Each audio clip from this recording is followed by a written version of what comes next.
Hello, everybody, and welcome to another edition of the Playbook for Performance podcast. I'm your host, Shauna Corden, and we're continuing to work on building your resilience.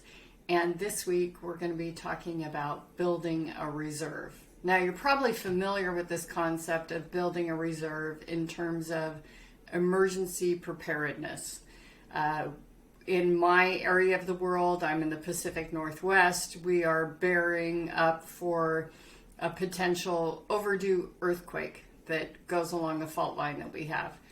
And so both civic organizers as well as others are really trying to help us put together kits that will help us, whether it's extra food, extra water, a go bag, neighborhoods organizing around this situation about what will we do if there's an earthquake. And that concept is very similar to what we're going to apply here, except we're going to do it with multiple areas of your life. I'm a mom of two gals that are almost 29, 30, and when they were in school, we would regularly get surprised. I would regularly get surprised by things like, oh, I need to bring 24 cupcakes tomorrow, or I have my science project due tomorrow, and I need to put it on the presentation board that's like a three-sided board that can stand on a table.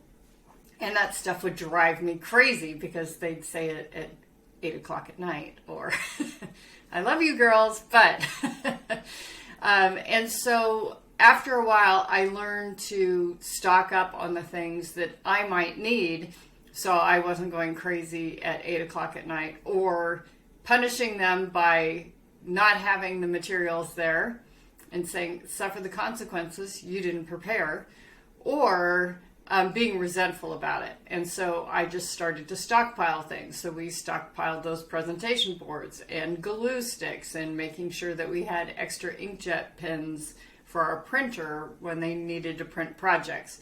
I also started carrying, boxed cake mix and those horrific, shelf-stable frostings in case we needed those things too. And so that's just one example, but we're going to be talking about several areas in your life where this could be really helpful to you to have a reserve. So let's get started. So when do I suggest this lesson? I really go into this when people are feeling like they're always in reaction mode. So they've got situations that are happening and they have to respond and they're not a choice. And we use that phrase over and over again in coaching, is the luxury of being a choice. How good that is for us when we are able to do that. Also, if they're rushed and they don't have enough space, because that's one of the things we want to reserve on is time or space. Some key points here. You really can design your life with some well thought out plans. So what I recommend is you go through your calendar and you look at what I call fire drills at work, or surprises, or just general cadence about when things are due, whether it be taxes, whether it be school papers, whether it be permission slips, things like that. When do these things tend to emerge? Whenever I was working with my clients when I was back at a Fortune 10 company, they would complain about these emergency fire drills. And they're like, yeah, we never know when they're coming. And I go, really? Really? And we'd analyze it. And generally, it would happen on a Friday at noon, which would, of course, force people to cancel plans Friday evening or work through the weekend in order to meet some kind of deadline, or they happened on a Tuesday morning. So data happened, to come in on a Monday. People had a chance to review it. People went, the sky is falling. And then Tuesday morning, it would make it to the person who actually had to deal with the fire drill.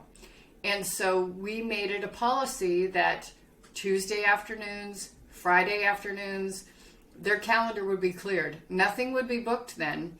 And so they would have the space to address these fire drills should they happen. If they didn't, maybe they'd get out, leave early, go play golf, or they could prepare for the following week with, their shoulders kind of relaxed and at ease. And so that's what we're talking about when we're talking about creating a reserve. You can design your life, but it does take some time, and you need to kind of sit down and analyze the data. So let's keep going here.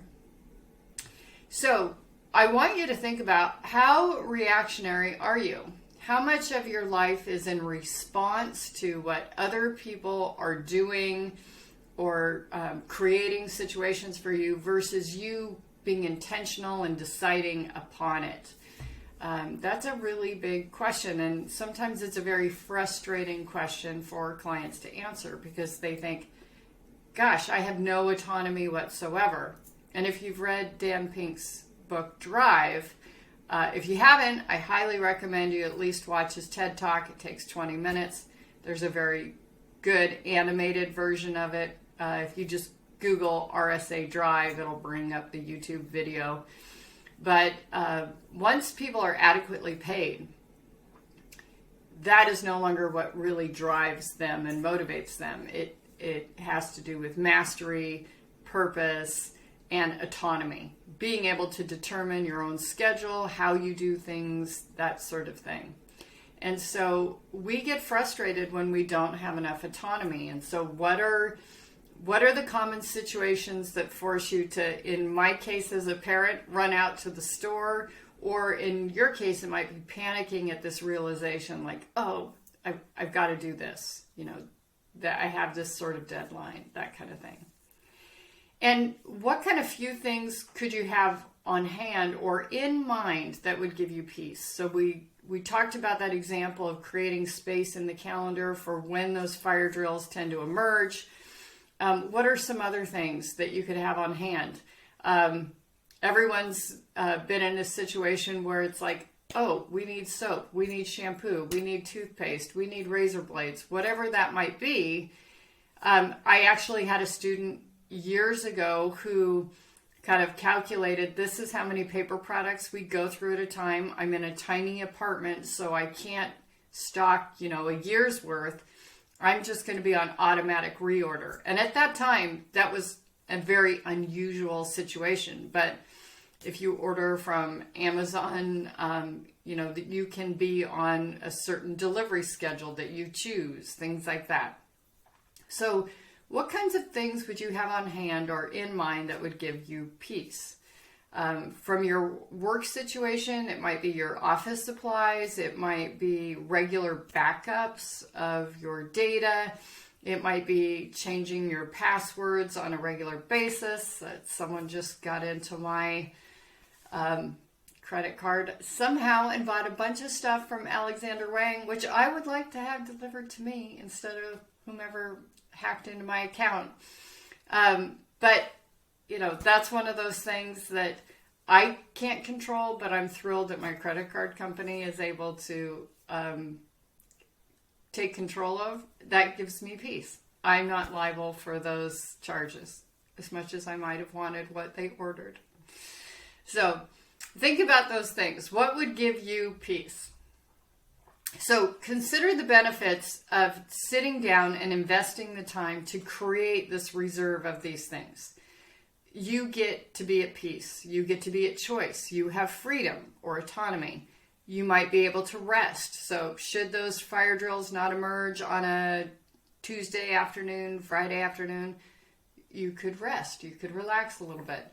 And think how attractive it is to be around people who are composed, who are calm, who are in control. It's like, that's the energy I want to be around. I don't want to be around panic, adrenaline, frustration.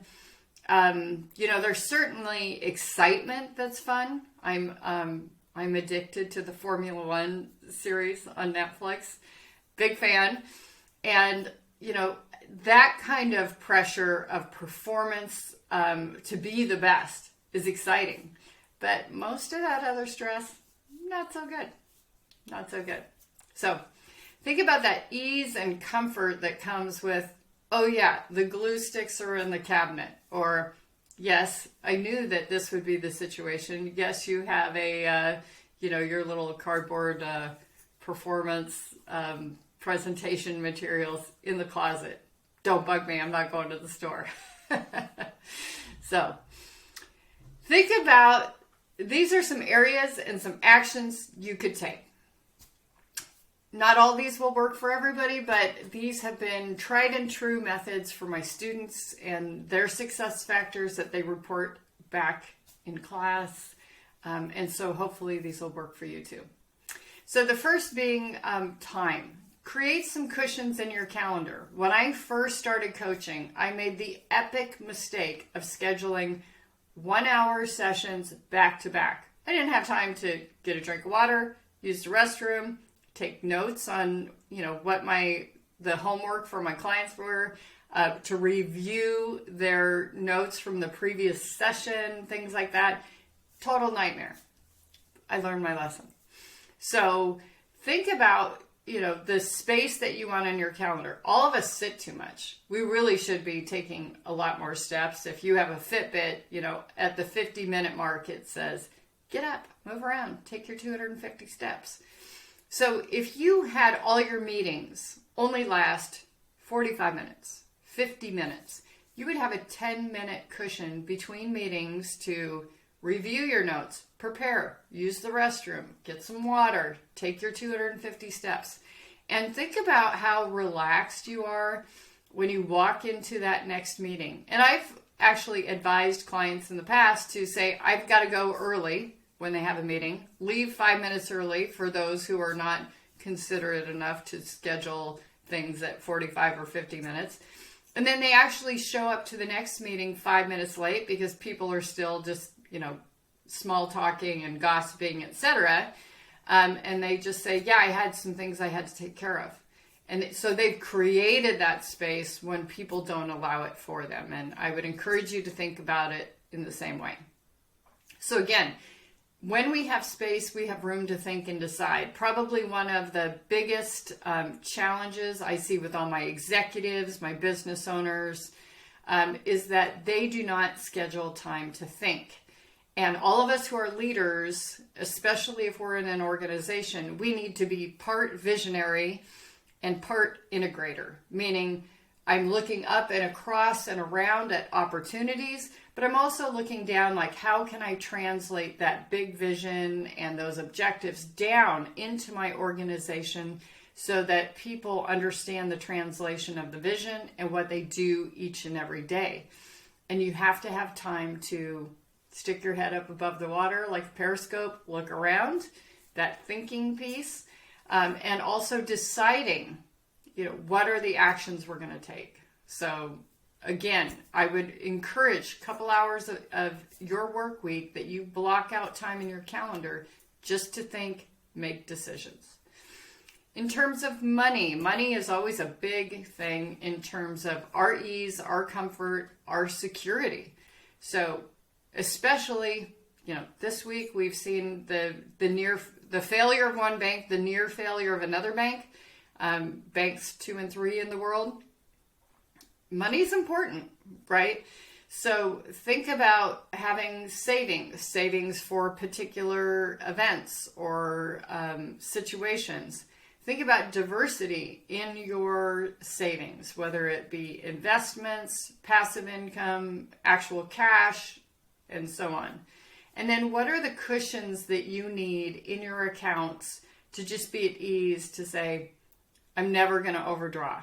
Or maybe it's setting up automatic payments so you never get a late fee, or making sure that you have overdraft protection with a lightning line of credit that you pay off immediately and not pay all of that interest on. So things like that, really important to have that kind of reserve set up there.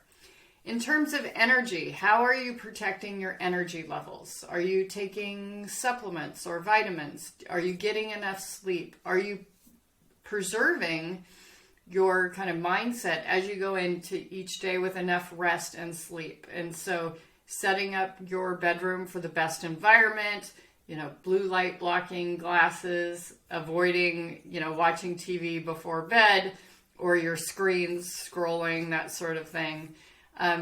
Making sure you have proper nutrition. I worked years ago with a nutritionist who came and spoke to my organization. She was just so good.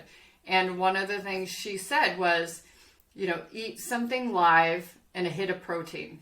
And I don't mean wriggling live, but, real food, vegetable, fruit, and protein.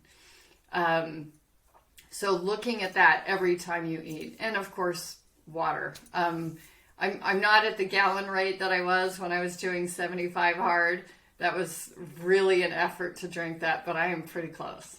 So, in terms of opportunities, how can you build a reserve of opportunities? Well, making sure that you're networking regularly, that you're preparing.